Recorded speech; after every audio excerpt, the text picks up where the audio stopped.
جد عن جد عن جد عن جد عن جد عن جد. يعني ما يمكن نقارنوه بحد تاني، لا مجال للمقارنة. وسي أبي طالب يعرف هذا الشيء اللي نقول أنا درك. المهم، الملك هو ديما كيمد يدو. علاه كيمد يدو؟ هو ما هو خايف، ولكن كيمد يدو لأنه يعرف الحقيقة وكيشوف بعيد. ما كيشوف عند رجلو، كيشوف بعيد. موريتانيا دولة شقيقة فيها دمنا ولحمنا، والجزائر نطلب الله تبارك وتعالى ربي يهدي هذوك اللي يحكموها. والملك مادام كيمد يدو راهو عارف علاه كيمد يدو.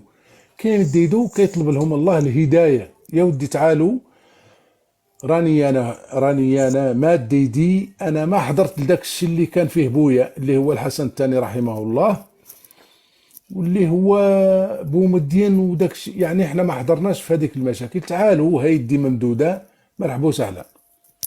ثاني نجاوبوه بالسم. هذيك ليد فيها وفيها اسرائيل وفيها بلا بلا بلا بلا بلا بلا، اللي احنا تصدمنا. الملك يعطي الطيارات الكنادير باش تطفى النار، وهما قال لك عندهم النيف. النيف يعني يتحرقوا الجزائريين وما نشدوش الطياره من عند المغرب. هذه اسمها الانانيه، وهذا ما هو زين عند الله تبارك وتعالى. سيدنا مد يدو، يا ودي يقولوا مرحبا وسهلا، ارونا هذوك الطيار، خلوا النار تطفى وتعالوا نجمعوا، تعالوا نتكلموا على ذاك الشيء اللي بغيتوا. ولكن الله غالب. واللي كنطلب من الاخت رشا، راهو هذا الاستاذ ابي طالب، اقسم لك بالله اختي رشا، راهو له من العلم ما لا امتلك انا كصحراوي وهو كموريتاني. راهو يعرف ما لا اعرف انا كصحراوي عن الصحراء المغربيه.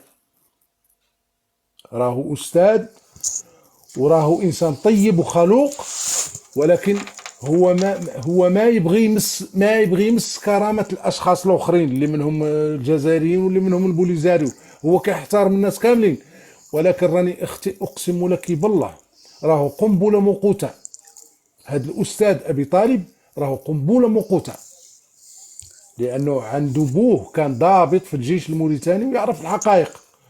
راهو النهار اللي غادي ينفجر ابي طالب، راهو الله يجيب اللي سكته. وتحياتي للاخت بشرى، وتحياتي للاخوان المغاربه. والله ينصر سيدنا والله يشافيه.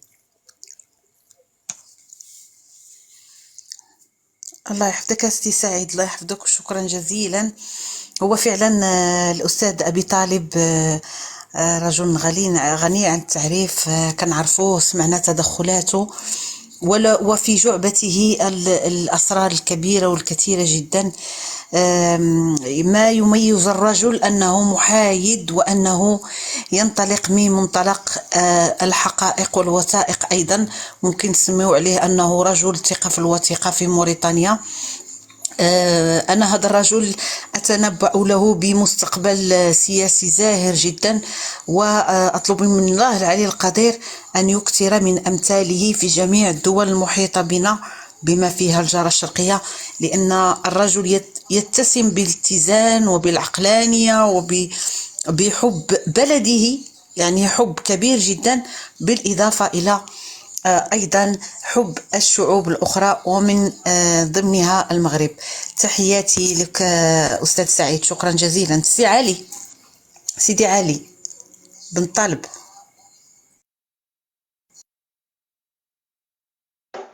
السلام عليكم ورحمة. وعليكم السلام سي علي.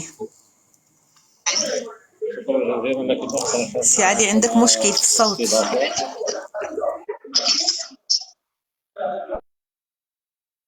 عندك صداع. سي علي بن طالب عنده مشكلة سي علي بن طالب. غادي نمشيو للأستاذ عادل وسي أبو عبد الرحمن. مولانا سي السلام علي بن عليكم. طالب. يرجع ياخذ الكلمة أختي رشا. لا عنده مشكل، ما كنسمعوش. خليه حتى يقد الانترنت ديالو. تفضل تفضل أوكي، شكرا عادل. لك أختي رشا على الاستضافة. تحياتي لك وتحية للإخوة الحاضرين معنا في الكيس والناس اللي في التعليق. أنا تصنت للخطاب ديال جلالة الملك محمد السادس نصر الله صراحة أختي رشا، ولكن شدوني واحد جوج ديال الكلمات اللي قالهم جلالة الملك بغض النظر على العداء ديال النظام الجزائري تجاه المغرب، ولكن دائما المغرب تيمد يد الصلح وتيمد يد الخير للإخوة الجزائر. وأيضا كما تفضل الأستاذ لأن هذا الخطاب غير موجه للتخمة الحاكمة في الجزائر أكثر ما هو موجه للشعب الجزائري والمنظمة الدولي، لأن حتى يعلم العالم تمام. مع من حشرنا الله في الجوار. هذه قالها الحسن الثاني، ولكن محمد السادس أظهر للعالم مع من حشرنا الله في الجوار، لأن ثالث مرة كيمد يد الصلح وما تيلقاش يعني واحد المبادرة ديال الخير. فهذه تنظن أنها كانت يعني واحد كنقول يعني ضربة معلم كما تيقولوا إخواننا المصريين، لأن باش يبين للمجتمع الدولي أن المغرب هو دائما تيبادر للخير وما تيبادرش للشر، وأيضا باش يكشف ديك الغمامة اللي يروج لها النظام العسكري أن المغرب عدو، أن الشر غيجي من المغرب. اليوم أيضا جلالة الملك تيجدد أن معمر الشر غيجي من المغرب. وأيضا الشيء الجميل هو لما تحدث على القضية الفلسطينية وبين أيضا أن جلالة الملك والمغاربة متمسكين بالقضية الفلسطينية، لأنها قضية أمة كما ننظر إليها كما ننظر إلى قضية الصحراء المغربية. وهذا أيضا واحد الرسالة وجهها للناس اللي تقولوا أن المغرب تخلى على القضية الفلسطينية. فجلالة الملك رجل سياسي محنك، وهو يعي ما يقول، يعرف أن لن تكون هناك إجابة من النظام العسكري لأنه لا يملك قراره في يده. ولكن هذه الرسالة هي موجهة للشعب الجزائري وللأمة الإسلامية باش يعرفوا أن المغرب دائما تدعم للخير ويدعو إلى الخير. وشكرا لك أختي رشا على الاستضافة الدائمة، وتحياتي للناس كاملين. شكرا لك. شكرا سيدي عادل، شكرا جزيلا. أبو عبد الرحمن تفضل أستاذ. ومرحبا بأخي عبد الله القرش. السلام عليكم. تحياتي أختي رشا، تحياتي الإخوة. الله يحفظكم. تفضل أبو عبد الرحمن. السلام عليكم. اولا انا بغيت نقول واحد الكلمه في حق ابي طالب. ربما كنت انا من الناس الاولين اللي استمعت فيه اول، ربما اول او لايف ثاني ديالو. عرفت ان الرجل على مستوى عالي من الاخلاق ومن العلم ومن الثقافه، وكما قال احد الاخوان انه يعني رجل آه، صاحب مروءه. هذه شهادة لله. كما أريد أن أعلمكم أنه قال بالحرف أنه من أم مغربية، وبالتالي فأبي عبد القادر هو مغربي ونحن نفخر به. هذا من جهة. من جهة ثانية الخطاب، أنا من وجهة النظر ديالي أن الخطاب ركز على بعض المحاور التي هي مهمة جدا كتلاحم الشعب مع العرش، لأن هذا ما جعل أن الأمة المغربية عاشت هذه القرون بهذا التلاحم، علما أن الملكية لم تفرض في يوم من الأيام على المغاربة، بل المغاربة هم الذين اختاروا النظام الملكي. اختيار النظام الملكي يعني بمحض إرادة الشعب المغربي ولم يفرض عليه. هذا من جهة. من جهة ثانية الحوار أكد على جوج نقاط اللي بغيت نهضر عليهم. مد اليد من الناحية السياسية ومن الناحية الدينية. من الناحية السياسية أنا كنعتبر مد اليد هي ذكاء سياسي وحنكة دبلوماسية. علاش؟ ذكاء سياسي لأن يعني الملك يعرف ويعلم علم اليقين أن الجزائر سترفض هذه اليد، ولكنه يريد تسجيل بعض الأهداف في شباك الجزائر كما فعل سابقا. وقد استشهد الأمين العام للأمم المتحدة بمد اليد الملك للجزائر ورفضها من طرف الجزائر في إحدى رسالاته، إظهارا للعالم من هو المغرب ومن هي الجزائر. كما قال الحسن الثاني رحمه الله: ليعلم العالم مع من حشرنا الله في الجوار. فالحنكة الدبلوماسية هو أن المغرب لا يهتم بكل الترهات التي تقولها الجزائر أو النظام، بالضبط النظام العسكري الجزائري، لأنه بدليل أنه نعطيو مثال فقط بالأقاليم الجنوبية. شوف التطور التي عرفته هذه الأقاليم مقارنة مع التطور الذي كان يجب أن تكون عليه المدن الكبيرة في الجزائر. فرق شاسع، لأن المغرب لم يأخذ أو لم يتبع الجزائر في ترهاتها، يعني كان يعمل بجد ونشاط. أتحدث أيضا من الناحية الشرعية. أنا كتجيني واحد الآية في الدين ديالي بخصوص مد اليد. كاين واحد الآية كتقول: وإذ قالت أمة منهم لم تعظون قوما الله مهلكهم أو معذبهم عذابا شديدا قالوا معذرة إلى ربكم ولعلهم يتقون. يعني وكأن كنقولوا يقال مثلا: لماذا صاحب جلالة يمد يده إلى قوم يرفضون هذه، نقول له معذرة إلى الله. يعني وكأنه يتوسم أن في يوم من الأيام سيرجعون إلى الله، يعني وهي إعذارا منه إليهم. فهذا من جهة. من جهة ثانية تكلم عن مسألة مهمة جدا، وهي الجدية في الإدارة. قال بالضبط: الجدية في الحياة السياسية والإدارية والقضائية من خلال خدمة المواطن واختيار الكفاءات المؤهلة أو المؤهلة وتغريب المصالح العليا للوطن والمواطنين والترفع عن المزايدات والحسابات الضيقة. أنا كنعتقد أن هذا المحور بعده خاصو يدار ليه واحد اللايف، لأن فعلا هناك بعض الإدارات كنعيشوا أزمة ديال النخبة السياسية، لأنه كي فيها حسابات ضيقة لا تخدم الوطن والمواطنين. كذلك بعض المناصب في الإدارات لا تخدم الوطن والمواطنين، لأنها تكون من يعني بمرجعية حسابات ضيقة. وهذا حد ذاته يعني ملي يكون المالك أن خاص تشاو تكون جدية في هذا المحاور، فهي فعلا خاصنا أن نركزوا على الجدية في هذه المسائل كلها. النقطة الأخيرة اللي تكلم فيها صاحب الجلالة على اعتراف إسرائيل بالصحراء المغربية، ربما ما كيعرفش واحد العدد ديال الناس أن الاعتراف ديال إسرائيل بمغربية الصحراء هو عنده واحد الأهمية ربما أكثر من واحد العدد ديال الدول اللي هي مهمة في الساحة الدولية، لأنها دولة عندها واحد التأثير على عدد من الدول، سواء إفريقيا أو الأوروبية أو حتى في أمريكا اللاتينية. علاش عندها هذا التأثير؟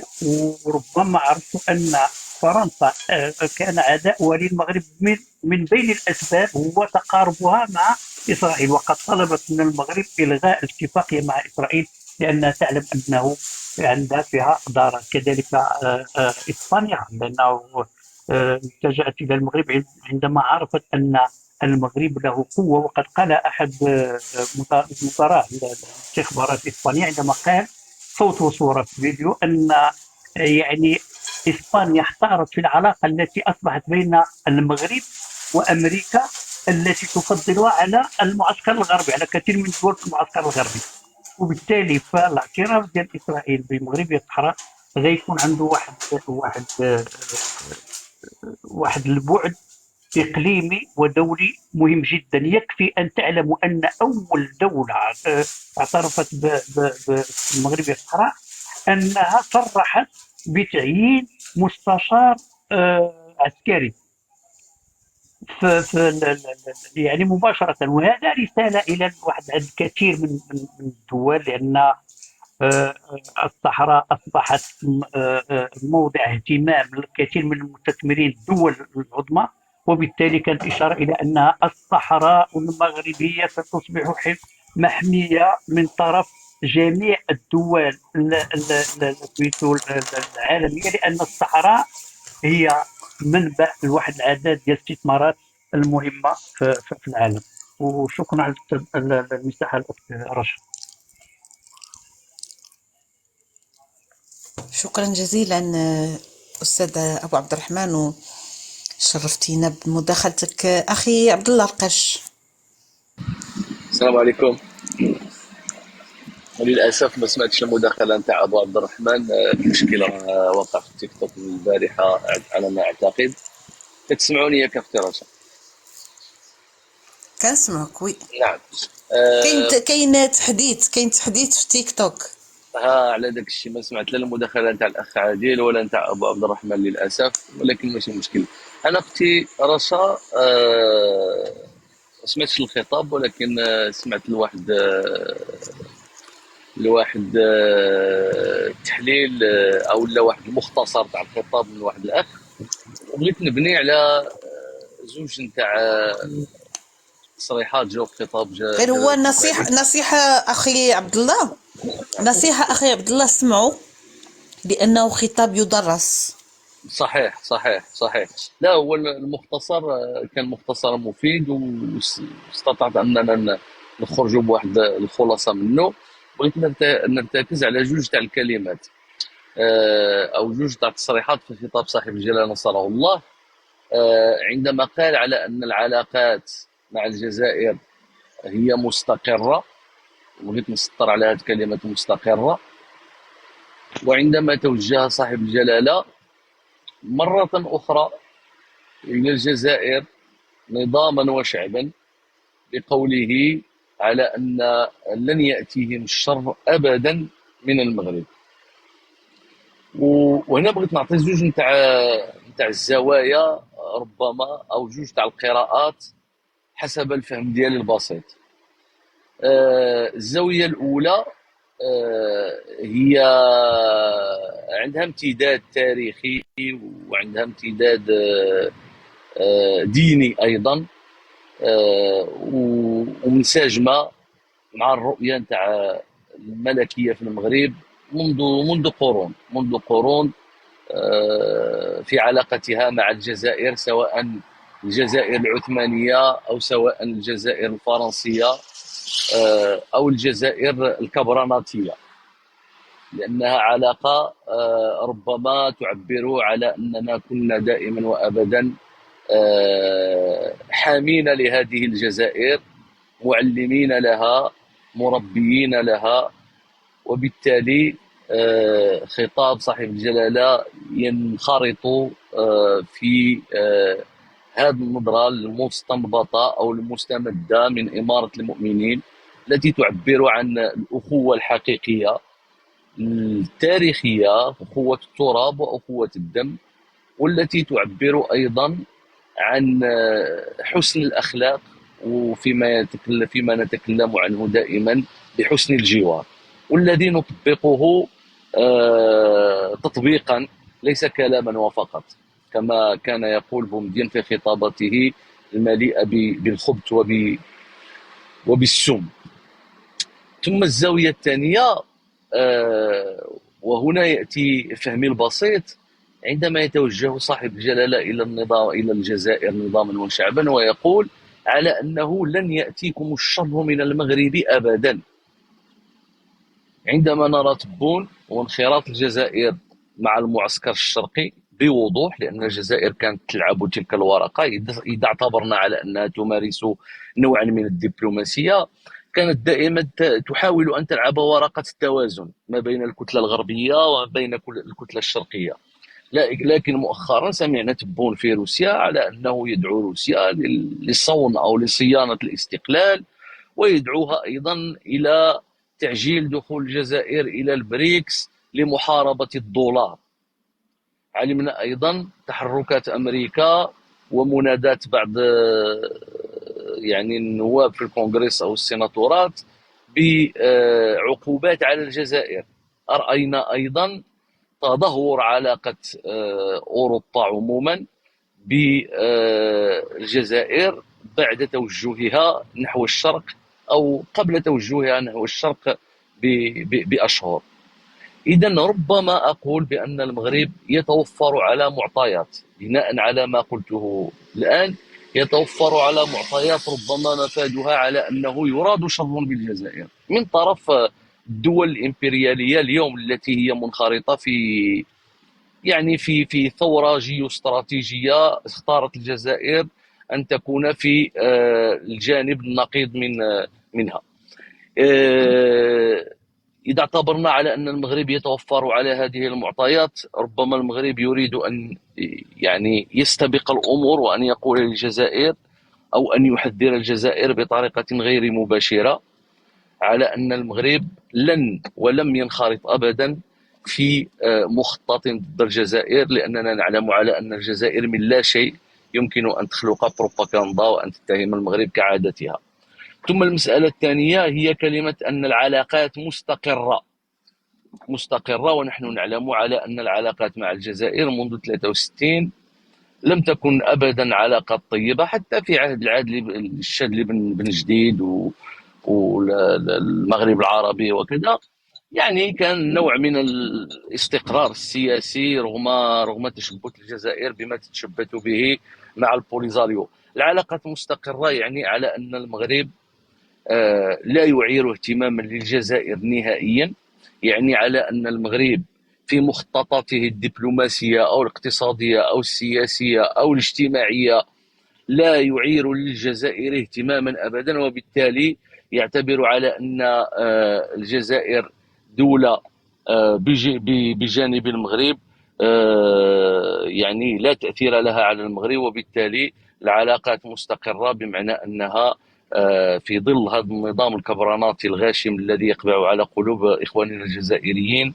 لا يمكن للعلاقات أن تكون تصاعديا في المنحى الإيجابي، بل هي تبقى مستقرة لأنهم هم من رفضوا على تطويرها، وبالتالي يؤكد المغرب على أنه دائما على عهده ودائما عند كلمته إذا أراد النظام الجزائري يوما أن ينهض بعلاقاته مع الجوار بشكل إيجابي، فالمغرب سيجده دائما عند كلمته. تحياتي أختي رشا. تحياتي يا خويا عبد الله، شكرا جزيلا على التوطئة ديالك، شكرا على هذا التفسير اللي درتي لينا او قراءة اللي درتي لينا من الخطاب الملكي. غادي نمشيو عند السي الفيلالي وفاتي، ومن بعد غادي نرجع عند الاستاذ ابي طالب حول النقطة اللي تكلم فيها صاحب الجلالة حول علاقة المغرب بالجوار. غادي نمشيو لسي فيلالي. تفضل سي فيلالي. مساء الخير أخت رشا، الأستاذ أبي طالب، الإخوان اللي في الجست كتبوا على باسمه. أنا عندي واحد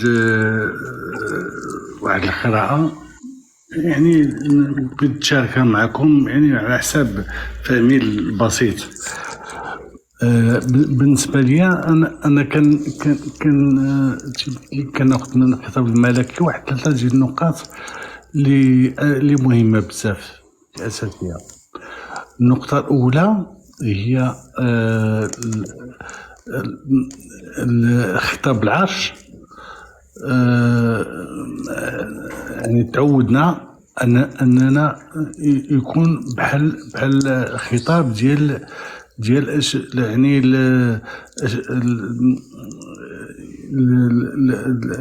كيتكلم الملك جلالة الملك كيتكلم عن المجازات ديال السنة من سنة لسنة، يعني من عيد العرش لعيد العرش. أنا في هذا خطاب العرش تفضل أستاذ. في هذا عيد العرش ما تكلمش عن المجازات، وهذه نقطة مهمة بزاف خصنا ننتبهوا لها. يعني بالنسبة للمجازات الكبيرة اللي تنجزات في المغرب ولا كتعتبر ولا كيعتبرها سيدنا أنها مسألة عاجلة تطور في وسط المغرب، وأن يعني هذه المجازات الكبيرة مسألة عادية اللي ما تكلمش عليها. ودنا المستقبل بمعنى ان جبدنا اشاره ديال الفريق الوطني، جبدنا اشاره ديال السياره الجديده، سياره الهيدروجين. يعني تيقول لنا ها المستقبل، هو الشباب المغربي، ها المستقبل. كتشتغلوا وكتخدموا، وهذا الشيء اللي بغينا يعني باش نوصلوا للعالميه. يعني هاد ثلاثه ديال اللي جبد لينا هي العالميه. الان اشتغلنا وصلنا لواحد المستوى، الان خص الكل انه يشتغل باش نوصل للعالميه. هذه النقطه الاولى. النقطه الثانيه بالنسبه للقضيه الفلسطينيه، انا كنظن ان الجلالة الملك الله ينصرو سد هذا الملف هذا. يعني عينا ما نتناقشوا تيقول لنا ان القضيه الفلسطينيه هي القضيه الاولى ديالنا، يعني ولا ما يهداش لنا البال حتى تكون دوله وعاصمه ديالها القدس الشرقيه. نقطه. ما باقي لا نناقشوا ولا ندافعوا، هذا موقف مسجل. اخر موقف هو هذا يعني اللي غادي يبقى. خصنا ننتبهوا ليه، ما نبقاوش في يعني في المساحات في النقاش انه يكون دفاعات ويكون يعني مسائل اخرى اللي بعض المرات كتضيع لنا الوقت. النقطه الثالثه اللي كنعتبرها اساسيه هي مد اليد للمره الثالثه او الرابعه على ما اظن. هذا مد اليد كان المغرب ديما كيمد يديه في موقع قوه، ومد اليد ديال هاد السنه هادي انه في موقع اقوى. يعني هاني كنمد لكم يديا في جميع المواقع اللي كاين اللي هو قوي، اللي اقوى بدبلوماسياته. انا تنشوف هاد السنه هادي منجزات الدبلوماسيه المغربيه اقوى من ناحيه التحالفات ديالو، اقوى من ناحيه التسليح ديالو. يعني تقول لهم انا وليت قوي اكثر، وكنزيد نمد اليد ديالي وتنقول لكم راه هاد القوه هادي راه ما غاديش تمسكم. انا هادو هما السنتاجات الثلاث اللي كنظن كما قالت الاخت رشا ان الخطاب يدرس. يعني احنا غير بسرعه، يعني غير ردود فعل. ما فكرناش، ما عطاش، ما درناش قراءات اخرى، سمعناه واحد جوج لثلاث مرات باش يمكن نشوفوا انا تقديري. يعني اللي يمكن لي نلتقط هو ثلاث نقاط اللي كانوا اساسيين ومهمين بزاف. شكرا جزيلا. شكرا سي الفلالي. خوتي انا كبرت الصوره، بغيتكم تقراو هاد التغريده ديال الاستاذ الصحفي العراقي أستاذ سفيان السامرائي، هو أيضا من الصحفيين المشهورين على تويتر. بغيتكم تقراو غير التغريدة ديالو. ما عرفتش واش الناس متبعينه على تويتر، سينو احنا درنا هاد التغريدة ديالو غير باش تقراو التغريدة ديالو وتشوفوا القوة ديالها. أستاذ سفيان السامرائي أيضا من خيرة الصحفيين العراقيين اللي دائما معنا كتفا بكتف على منصة تويتر، دائما في نصرة الحق وليس نصرة المغاربة، نصرة الحق. وكان الآن راه كان في الاستماع إلينا هنا في تيك توك. للأسف أن حسابه أوروبي وباقي ما عندوش يعني ما يكفي من راه معنا. أستاذ سفيان ممكن تكتب رقم واحد، اكتب رقم واحد أستاذ سفيان حتى الناس يضيفوك على تيك توك ونستضفوك في منصة أخرى إن شاء الله. اكتب رقم واحد أستاذ سفيان، راه هو كاين في العوينة الإخوان اللي بغى يقدر أنه يضيفو. أستاذ سفيان السامرائي، مكتوبة سفيان السامرائي بالإنجليزية. ضيفوه لأنه ضيف مهم جدا. نتمنى أن يتسنى لنا أو تتسنى لنا الفرصة واش نستضيفوه معنا هنا في هذه المنصة أيضا على تيك توك. هو كان دائما ضيفنا وشريكنا في منصة تويتر. شكرا أستاذ الفلالي.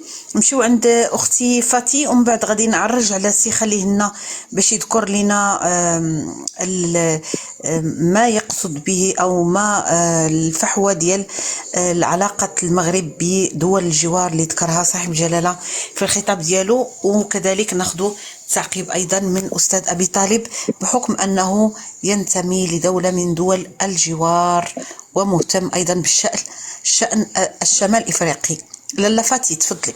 السلام عليكم أختي رشا. أستاذ سفيان كتب تعليق. أستاذ سفيان السامرائي كتب تعليق بالإنجليزي. أنا راه دخلت شفتو دابا راه كاين، بلاتي أنا غادي نحاول غادي نكتب تعليق باسمه. ها هو.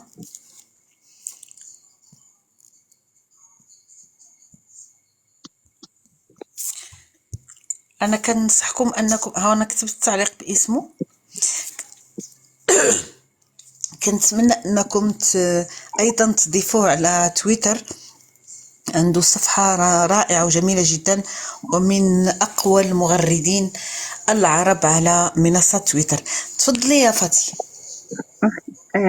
شكرا رشا. أنا كنت نتيقن أنك غادي ديري لايف على يعني من بعد الخطاب ديال جلالة الملك، وهو بصراحة كل مرة كنتصنتوا الخطاب. في حق لا يسعنا إلا أن نفتخر ونفخر بملك البلاد ديالنا. هو كيزيدنا دائما يعني اعتزازا بانتماء لهذا الوطن، وكيخلينا دائما متشبتين بطبيعة الحال بقضيتنا الوطنية. وجلالة الملك هو دائما يتكلم بلسان كل مغربي وكل مغربية، وكيتحدث دائما على يعني الخطابات ديالو دائما تتسم بالسلم، لأن المغرب أصلا هو بلد السلم، بلد التسامح، بلد يؤمن بمبادئ الأخوة وحسن الجوار. فمد اليد كما ذكروا الأساتذة الآخرين هو أن مد اليد هو لا يعتبر جبنا أو لا يعتبر ضعفا بقدر ما يعتبر إيمانا راسخا بأن الوحدة اللي كان دائما تناشد الوحدة العربية. إلا هضرنا غير على المغرب العربي، راه بصراحة هذا المشكل مفتعل ولا أزمة مفتعلة هي تفوت علينا فرصا كبيرة. راحنا في واحد القرن اللي بصراحة كنضيعوا بزاف ديال الفرص. راه القوة ديالنا في وحدتنا وفي الاتحاد ديالنا. بالنسبة للفقرة هذه النقطة الثانية، بالنسبة للفقرة الموجهة للمغاربة، واخا هو دائما جلالته كيخصص واحد الحيز للشباب وواحد الحيز كيعطيهم واحد الشحنة إيجابية، لأن الشباب هو مستقبل البلاد بطبيعة الحال. وهو هذا الشباب هو حامل المشعل، وهو اللي كيكون دابا هو اللي كاين في الصورة تبارك الله، في اختراعات في مجالات كثيرة والحمد لله وما شاء الله. وإن شاء الله مزيدا من التوفيق لهذا البلد. وكنتمنى أن الناس يكونوا أذكياء باش يقراو تحت السطور. راه ملي كنلاحظوا ان الملك ما كيطولش بزاف، هو تيقول كلمات غير كلمات وكيرمز لها بزاف يعني معاني كبيره، وعندهم واحد رمزيه قويه. وهذا الشيء اللي عندي ما نقول. وشكرا جزيلا اختي رشا. شكرا فاتي، شكرا جزيلا.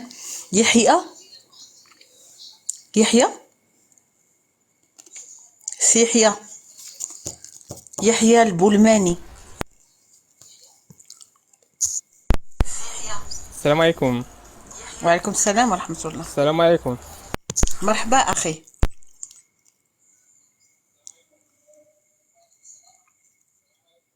أستاذ يحيى تفضل. عنده مشكل، خليه لنا. كتسمعني؟ خليه لنا.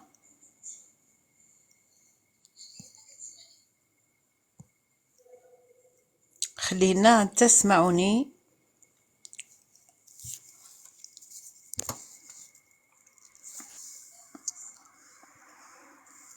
مولود. السلام عليكم. وعليكم السلام ورحمة الله. حياكم الله وكل الإخوة الذين يتواجدون معك في هذه المنصة. شكرا لهم جميعا على مداخلاتهم القيمة والماتعة حول هذا المستجد وهو الخطاب الملكي.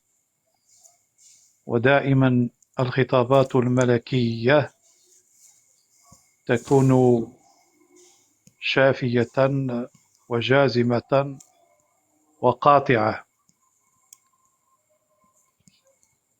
فهي خطابات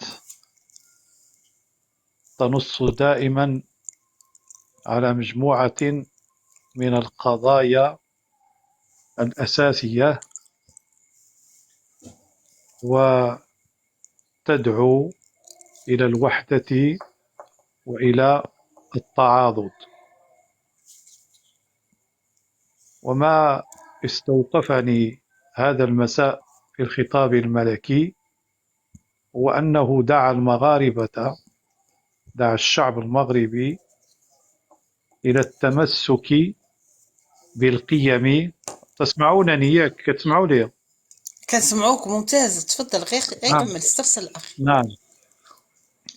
دعاهم، هذه هي ما يعني استوقفني، يعني لأن هذه الفقرة مهمة من الخطاب حينما دعا المغاربة إلى التمسك بالقيم الوطنية والدينية،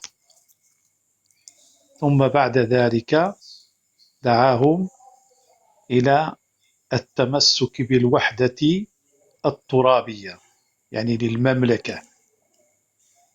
عندما نقول القيم الوطنية يعني هذه القيم التي توارثها المغرب منذ عهود قديمة، أن نتمسك باللغة العربية قيمة وطنية وندافع عنها، أن نتمسك بهويتنا يعني العربية هويتنا في اللغة العربية والأمازيغية.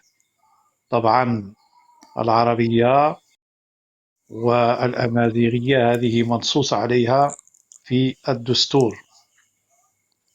أما القيم الدينية فلا حاجة لأن أذكركم بأن المغرب هو البلد الإسلامي الوحيد الذي له ثوابت دينية لا تتغير ولا تتبدل.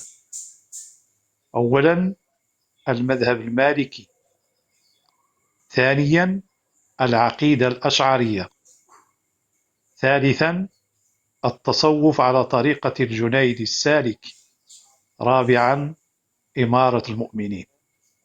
هذه هي الثوابت الدينية للمغاربة.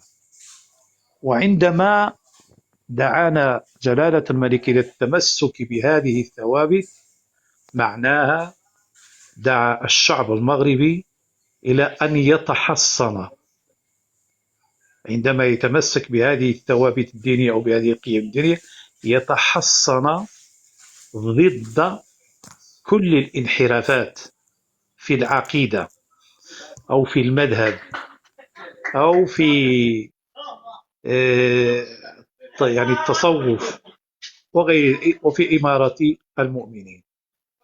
ثم دعا المغاربة إلى التمسك بالوحدة الترابية، معناه أنه هناك أعداء الوحدة الترابية ويعيشون داخل الوطن، يعيشون في معظم تراب الوطن. هناك أعداء للوحدة الترابية، هؤلاء مدسوسون في بعض الأحزاب اليسارية، مدسوسون في بعض الجمعيات العلمانية. هؤلاء فيهم أشخاص وفيهم سياسيين وفيهم كذا وكذا، هم في الواقع يأكلون الغلة ويسبون الملة. متواجدون في الإعلام، متواجدون في مجموعة من الجمعيات، والمغرب يعرفهم والشعب المغربي يعرفهم ويتابع صولاتهم ويتابع تنقلاتهم، تارة في المغرب وتارة في إسبانيا وتارة في فرنسا. ثم قال إن هناك هذا البلد العريق، العراقة، عراقة الحضارة المغربية وعراقة الدولة المغربية، ماشي دولة ديال 100 سنة ودولة ديال 200 سنة، دولة 12 قرن وأكثر، دولة منذ أن دخلها المولى إدريس الأول دفين وليلي. وهناك بعض الروايات التاريخية تقول إن بين إدريس الأول والرسول صلى الله عليه وسلم 5 أجداد. هذو هم الأشراف العلويين، 5 أجداد فقط. ثم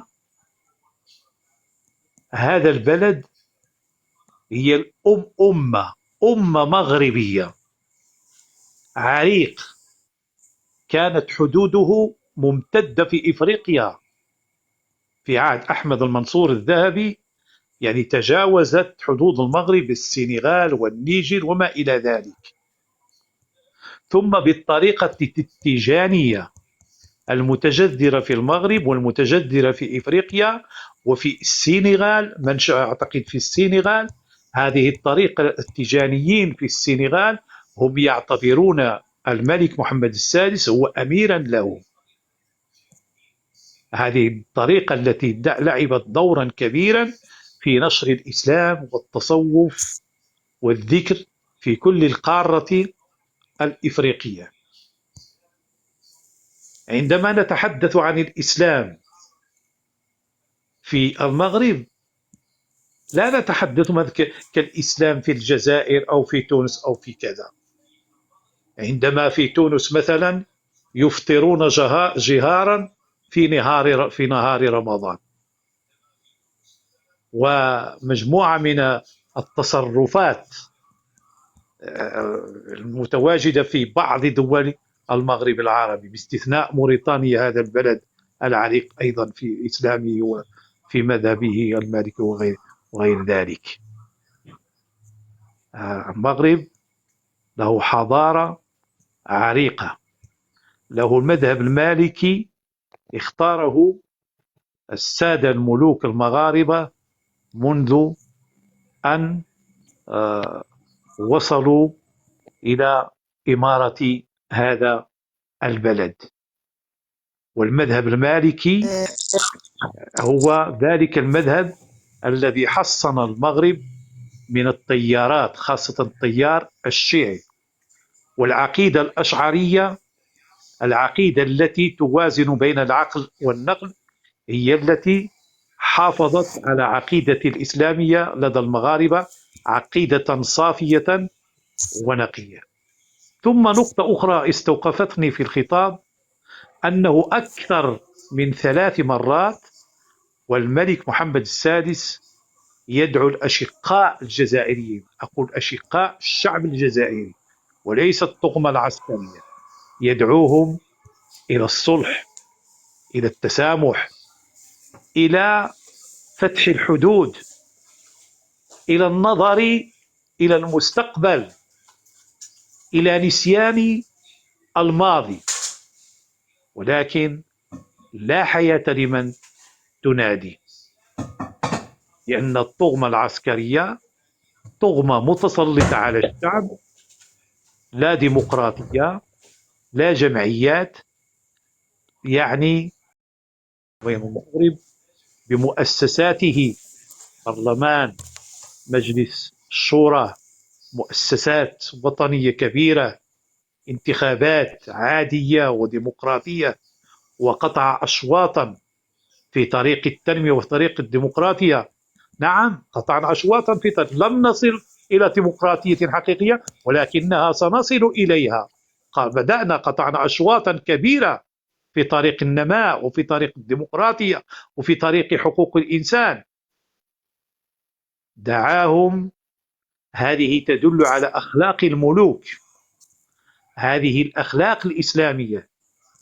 إلى أعطى درس للعالم، ماشي غير المغرب والجزائر، أعطى الدرس للعالم أن هذا البلد، على أن هذا البلد يعطي لجارته الجزائر يعني دروسا في الأخلاق وفي حسن الجوار وفي كيفية الانفتاح يعني الآخر.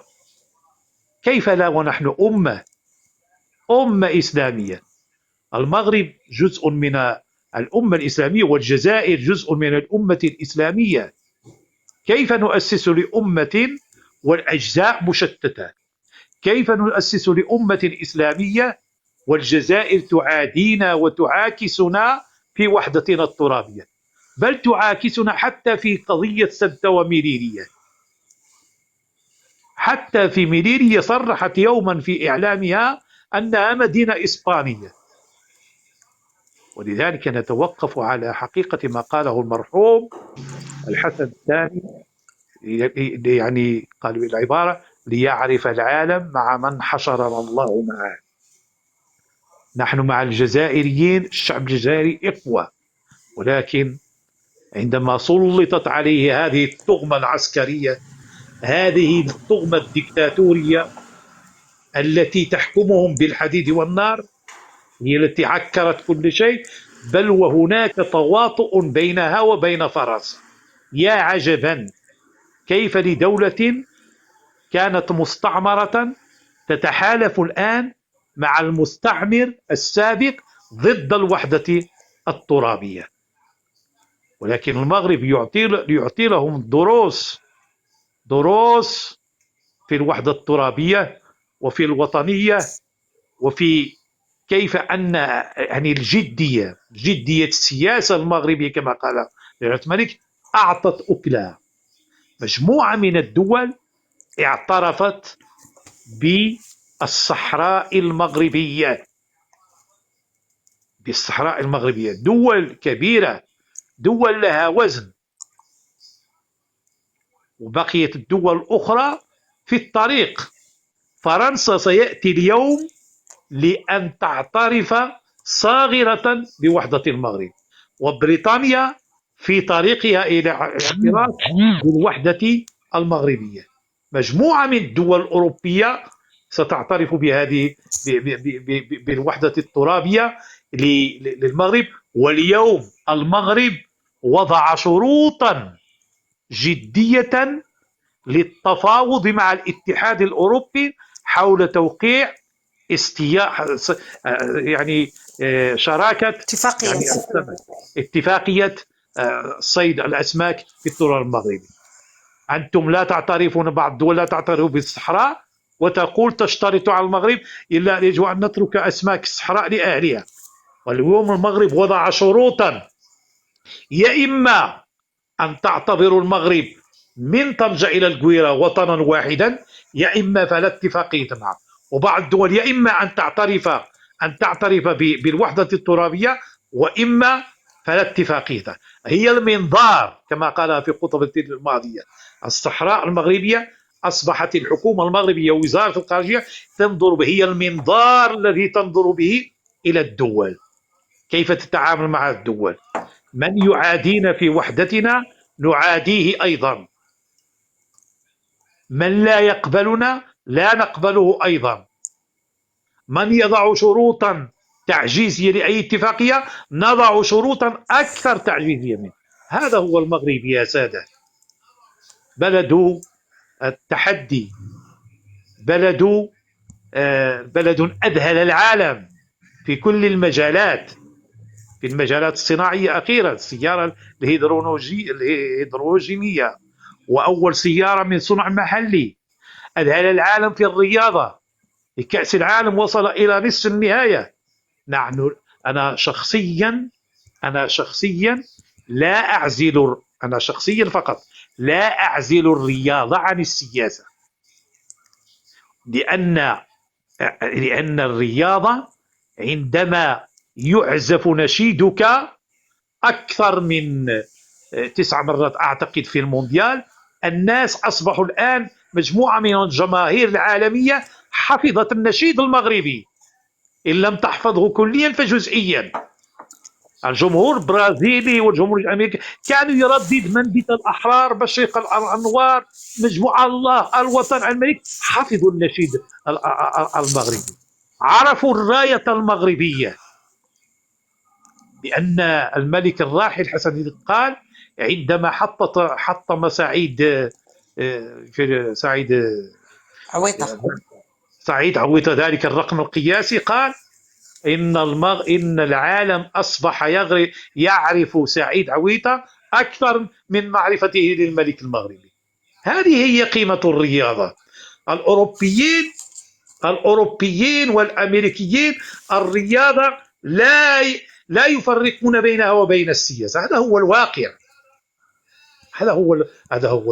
فالمغرب أعطى لهم دروسا في المونديال، وسيعطي لهم دروسا أخرى إن شاء الله مع المونديال المشترك مع إسبانيا والبرتغال، إن صارت الأمور بخير بيننا وبين إسبانيا. نسأل الله أن لا يوفق الحزب الشعبي اليميني المتطرف في إسبانيا إلى قيادة الحكومة الإسبانية، بل كل المؤشرات تؤكد أن بعض المؤشرات السياسية تؤكد أن سانشيز هو الذي سيعود لقيادة إسبانيا، وله لحد الآن تحالف قوي. إذن ودعا أيضا إلى نقطة مهمة، إلى الحفاظ على الماء.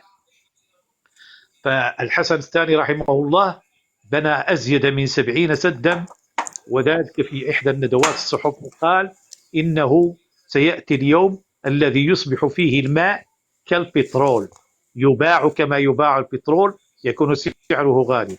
واليوم الأزمة العالمية في الماء، والأزمة هناك أزمة وطنية في بعض المدن في الماء، دعاهم إلى التدبير العقلاني للماء. هذه إشارة توجيه إلى المسؤولين عن الماء في الوطن، وإلى عدم الاستعمال الفوضوي للماء.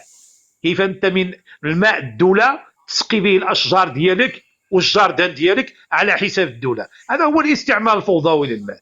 هذه إشارة قوية لهؤلاء. إنه يجب أن نتعاون جميعا لأجل هذا الوطن، بناء هذا الوطن، أن يكون همنا هو الوطن. والإسلام حثنا على الوطنية، والرسول صلى الله عليه وسلم عندما هاجر من مكة وقد حزن وفي الطريق بين الجلف ومكة، أنزل الله عليه هذه الآية: إن الذي فرض عليك القرآن لرادك إلى معاد. لا بد يا محمد من أنك سترجع إلى أصلك وإلى وطنك وإلى مكة. وفعلا كان هذا. وحب الوطن من الإيمان.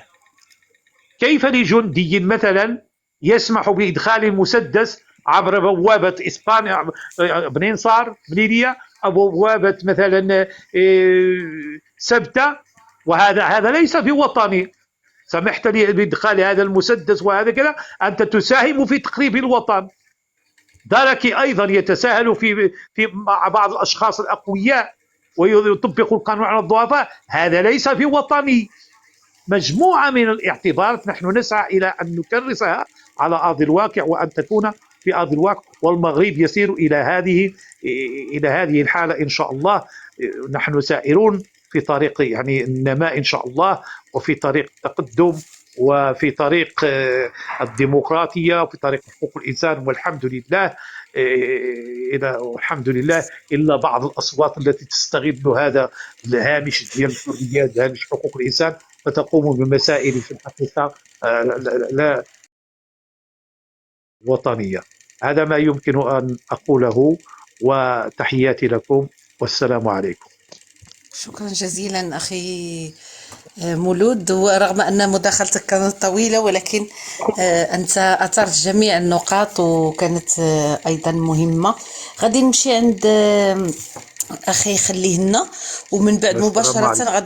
غادي وعليكم السلام. غادي وعليكم نمشي ان السلام شاء أخي الله. مولود. مرحبا ان مرحبا شاء أخي الله. مولود، وشكرا، تحياتي الى لك مناسبه اخرى ان وشكرا شاء على الله. مداخلة. مرحبا، السلام عليكم. تحياتي بكل فرح، تحياتي. السلام عليكم. غادي نعطي مداخلة للسي خليه لنا، ومن بعد نعطي تعقيب للأخي أبي طالب، وربما نختم بعده مباشرة، على أمل أن نأخذ جوانب أخرى من الخطاب الملكي اللي فعلا أثار العديد من النقاط، وفعلا خصنا نأخذ كل نقطة على حدة ونفصل فيها مستقبلا. غادي نعطي الأستاذ خليه لنا لأنه سنتحدث فيه على العلاقات المغرب بدول الجوار. تفضل أستاذ خليه لنا. السلام عليكم ورحمة الله. هو في الحقيقة أنا شديت الخطاب تقريبا نسخة من الخطاب، وحاولت نقراه ونفهمه ونصبر الغور ديال الخطاب والمعاني من وراء الخطاب والرسائل المشفرة، وحسب فهمي الضيق اللي فهمت أنا من خلال خطاب جلالة الملك ربما لن يرقى إلى فهم الإخوة الأساتذة الدكاترة كانوا حاضرين معنا، ولكن فقط أريد أن أوضح ما فهمت أنا شخصيا من الخطاب.